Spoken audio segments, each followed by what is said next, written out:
अमीर लोग पैसे का आविष्कार करते हैं। ऑथर अलेक्जेंडर ग्राहम बेल की कहानी से शुरुआत करते हैं। अलेक्जेंडर ग्राहम बेल ने टेलीफोन का आविष्कार किया और बाद में उसे पेटेंट भी करा दिया। उनके इस नए आविष्कार की मांग बहुत ज़्यादा होने की वजह से वे बहुत परेशान थे, क्योंकि ग्राहम बेल को इतने बड़े बिजनेस को संभालने में काफ़ी दिक्कतें आ रही थी। इसलिए ग्राहम बेल उस ज़माने की नामी कंपनी वेस्टर्न यूनियन के पास गए और उनसे पूछा कि क्या वे उनके पेटेंट तथा छोटी सी कंपनी को खरीदेंगे। इस पूरे सौदे के बदले में ग्राहम बेल $1,00,000 चाहते थे, लेकिन वेस्टर्न यूनियन के प्रेसिडेंट ने उनकी हंसी उड़ाते हुए इस प्रस्ताव को ये कहकर ठुकरा दिया कि आप बहुत ज़्यादा कीमत मांग रहे हो। बाकी इतिहास गवाह है। इसके बाद एक multi billionaire dollar company AT&T का जन्म हुआ। रॉबर्ट 1984 में प्रोफेशनल तौर पर सिखाने के पेशे में हैं। रॉबर्ट ने हज़ारों लोगों को पढ़ाने के बाद सभी लोगों में एक चीज़ कॉमन देखी, वो है पोटेंशियल। हर इंसान में कुछ ना कुछ पोटेंशियल होता है जो उन्हें महान बनाता है, लेकिन एक चीज़ हम सभी को किसी न किसी हद तक पीछे रोक कर रखती है, और वो है खुद पर डाउट रखना। रॉबर्ट कहते हैं कि वित्तीय प्रतिभा के लिए तकनीकी ज्ञान और साहस दोनों की ज़रूरत होती है। ज़्यादातर लोग पैसों के मामले में कोई जोखिम नहीं लेना चाहते, लेकिन अगर आपको अमीर बनना है तो आपको रिस्क लेना ही पड़ेगा। अब आपको ही फैसला करना है कि आप क्या बनना चाहते हैं। अगर आप अपना फाइनेंशियल IQ बढ़ाते हैं तो आप ज़िंदगी में बहुत कुछ हासिल कर सकते हैं, और अगर आप ऐसा नहीं करते हैं तो आगे आने वाला समय आपके लिए और भी ज़्यादा डरावना होगा। रॉबर्ट कहते हैं कि आज के समय में भी मैंने बहुत सारे लोगों को संघर्ष व कड़ी मेहनत करते हुए देखा, क्योंकि वो आज भी पुराने विचारों से जकड़े हुए हैं। वो अपनी नौकरी छूटने, अपना मकान गंवाने के लिए तकनीक, अर्थव्यवस्था या अपने बॉस को दोष देते रहते हैं। उन्हें ये पता ही नहीं होता कि इन समस्याओं का कारण वो खुद ही है।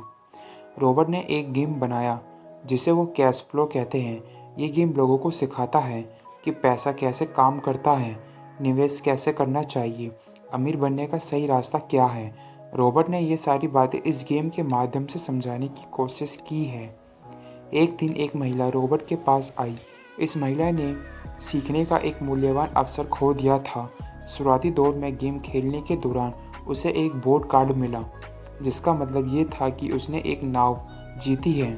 वो महिला बहुत खुश हुई, लेकिन जब उसे पता चला कि इस बोर्ड को लेने के लिए उसे एक बड़ी रकम टैक्स के रूप में भरनी होगी, तो वह बहुत उदास हो गई। वो बोर्ड उस महिला के लिए एसेट नहीं बल्कि लायबिलिटी बन गई थी। उस महिला को लगने लगा कि ऐसे तो ये बोर्ड उसकी जान ही ले लेगी। उसे ये खेल समझ नहीं आया और उसने रिफंड की मांग की। वह पैसा वापस लेकर चली गई, लेकिन बाद में उसने फ़ोन करके बताया कि अब उसे ये गेम समझ में आने लगा है। वह उस गेम में अपने जीवन को जोड़कर देख पा रही थी।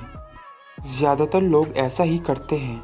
जो बात हमारी समझ के परे होती है, अक्सर हम उस बात पर गुस्सा करने लगते हैं।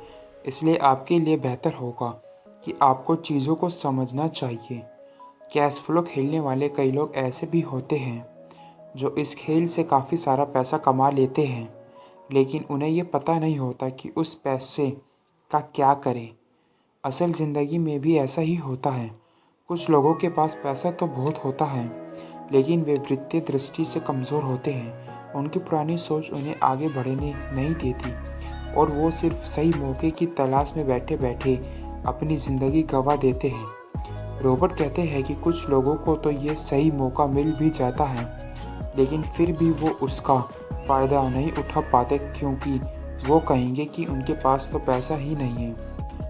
अब कुछ लोग ऐसे भी होते हैं जिनके पास पैसा भी होता है और मौका भी, लेकिन ये यह नहीं समझ पाते कि यह एक अपॉर्चुनिटी है।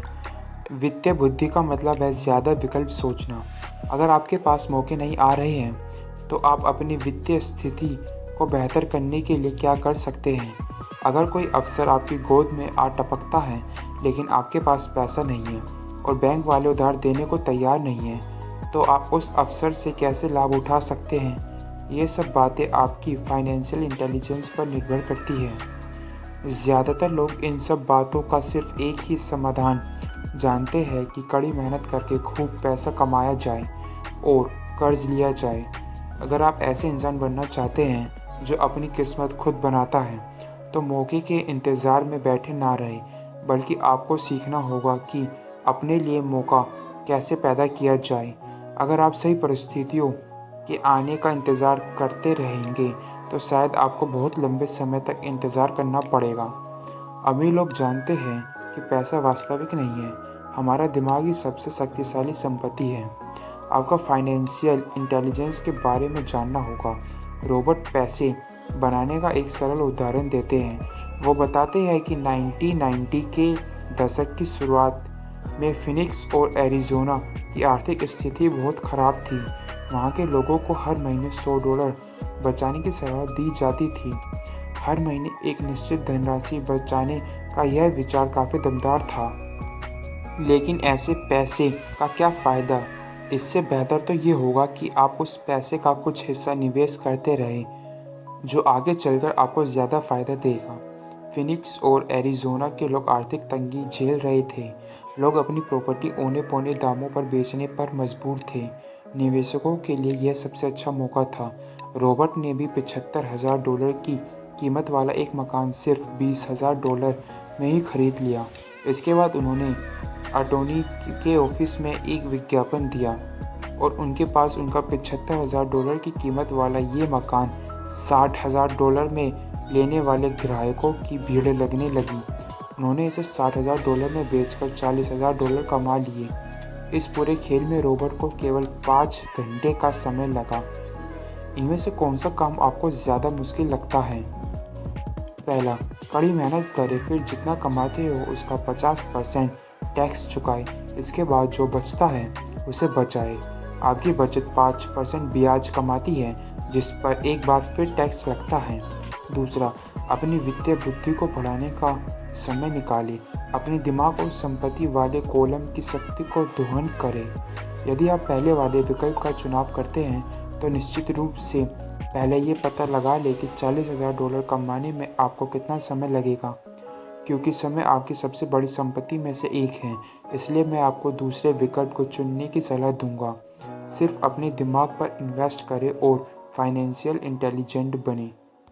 इसलिए अगर आप दूसरे प्रकार के निवेशक बनना चाहते हैं, तो आपको 3 मुख्य योग्यताएं विकसित करने की ज़रूरत है। पहली, कोई ऐसा मौका खोजें जिसे बाकी सभी ने नज़रअंदाज कर दिया हो। याद रखें, आप अपने दिमाग से वो देख सकते हैं जो दूसरे लोग अपनी आँखों से नहीं देख पाते। दूसरा, पैसा बढ़ाइए। आम आदमी पैसे जुटाने के लिए सिर्फ बैंक तक जाते हैं, लेकिन दूसरे प्रकार के निवेशक को यह पता होना चाहिए कि बैंक जाए बिना पैसों की कितने तरीक़ों से व्यवस्था की जा सकती है। तीसरा, स्मार्ट लोगों को इकट्ठा कीजिए। बुद्धिमान लोग वे होते हैं जो अपने से ज़्यादा बुद्धिमान लोगों के साथ काम करते हैं। जब भी आपको सलाह की ज़रूरत पड़े, तो अपने सलाहकार समझदारी से चुनें। हम में से ज़्यादातर लोग जानते होंगे कि एक बार स्कूल, कॉलेज से निकलने के बाद डिग्रियां या अच्छे ग्रेड ज़्यादा महत्वपूर्ण नहीं रह जाते हैं। असल ज़िंदगी में ग्रेड काफ़ी नहीं होते, क्योंकि संसार में चतुर नहीं, साहसी लोग आगे बढ़ते हैं।